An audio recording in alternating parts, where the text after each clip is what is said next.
Joining us now to review some of the headlines of today's newspapers from around the world is Arise News analyst Emmanuel Efeni. Good morning, Malabite. Good morning, Ruben. Good morning, Rufai. Good morning, Victoria Tundu, MK Aviola. Good morning. Yes, they call that color peach. Yes. Ruben, now I'm expert in color matters. Yes, but Ruben is also expert on something else. Sometimes we just... What is that? You were smoking fire a short while ago. No, he's an expert in No, I was exercising my right of reply. he's an expert in what we call water. Right of reply. Yes. The fact that I sit here does not mean, people should just take me for granted. No. And I thought it was excellently put. Yeah.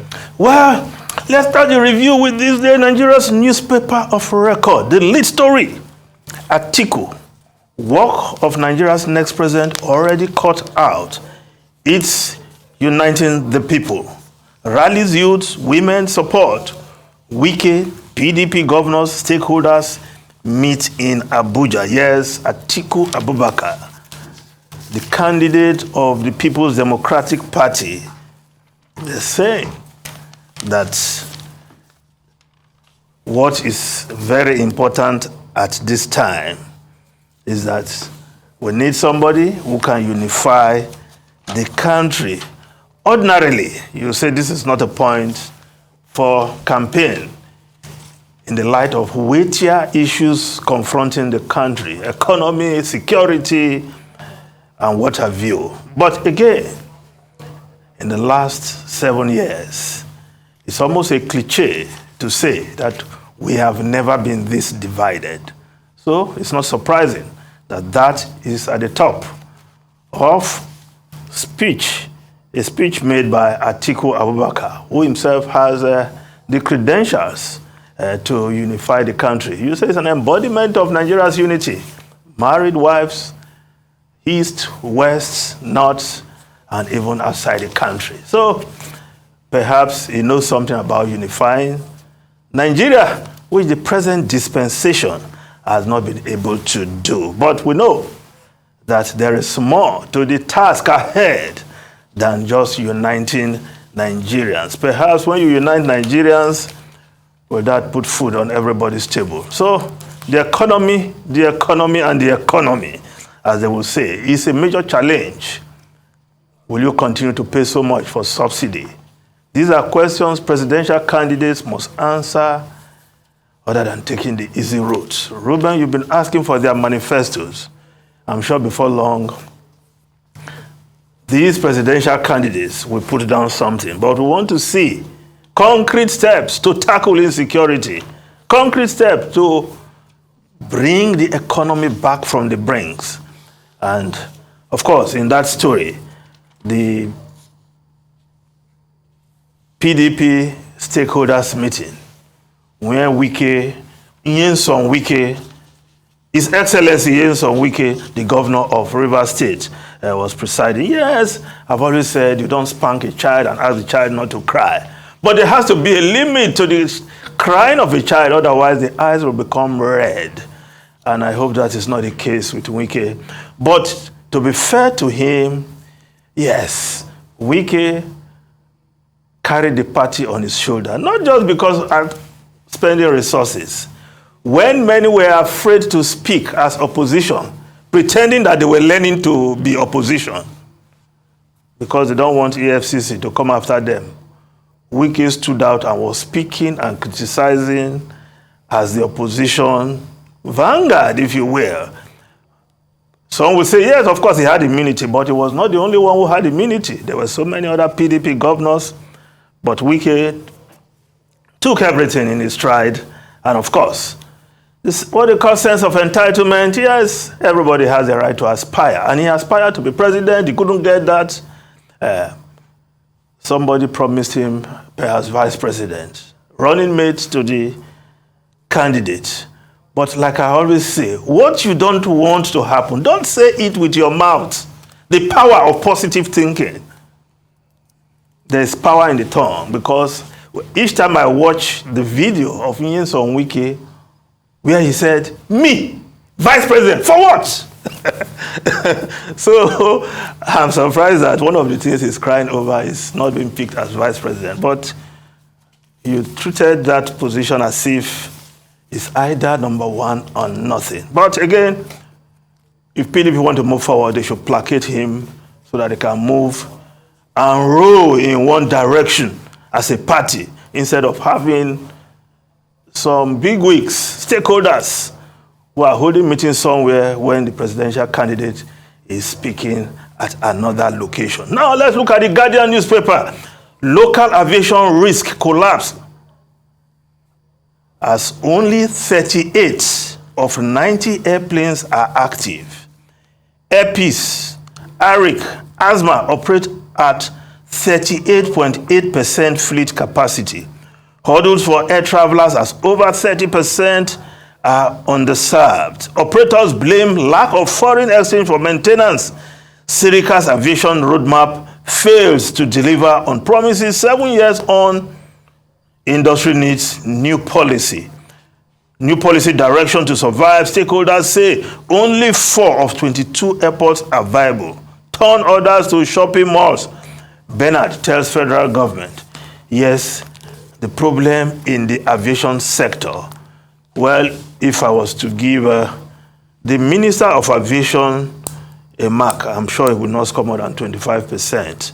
In terms of performance over a period of 7 years, it's much talked about Nigerian Air, which once launched the logo with pomp and pageantry outside this country, is yet to take off.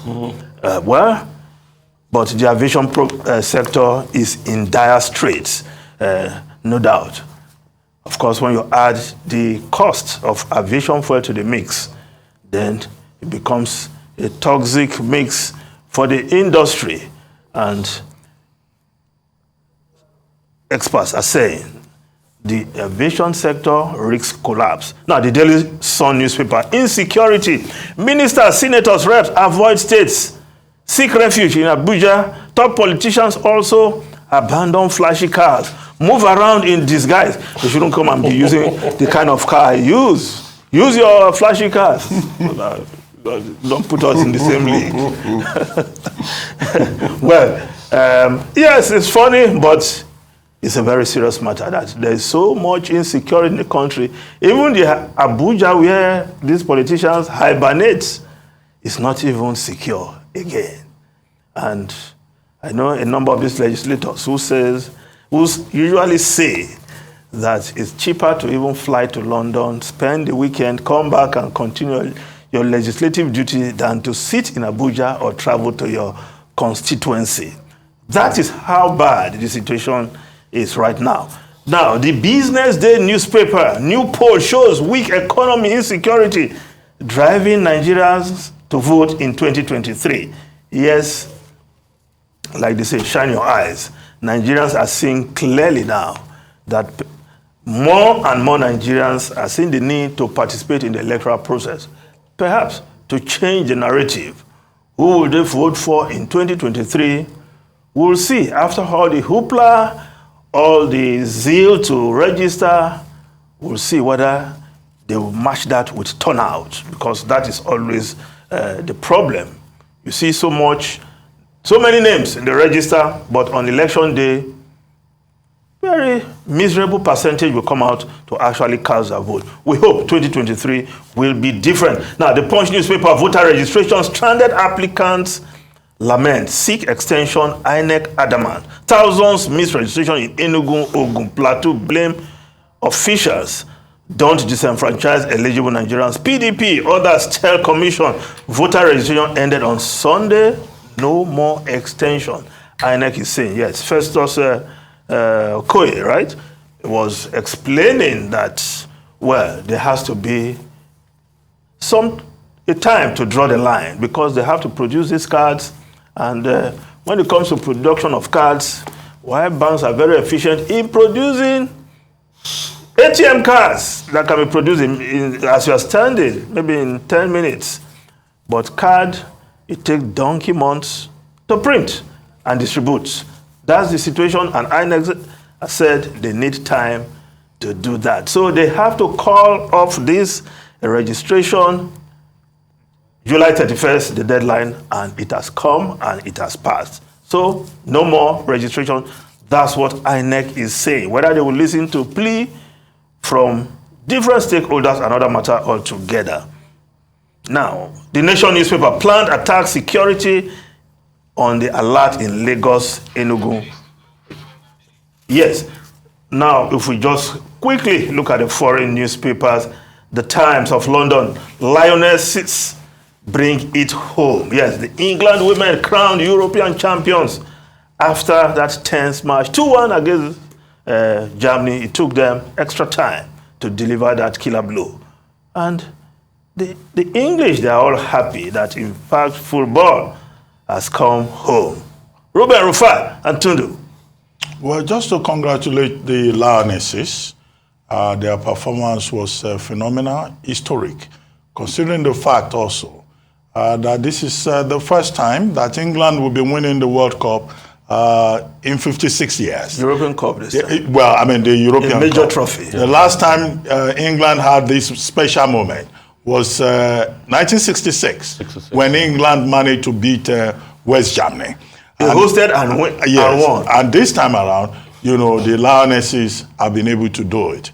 The Queen, Her Majesty the Queen, says that this is a special inspiration for girls and for women. And she's very right. But even more importantly, it's a major victory for the women's sports movement in England. You could see that, you know, everyone in England today is, you know, ecstatic. You know. Record fans watching that match. The euphoria is, you know, beyond the skies.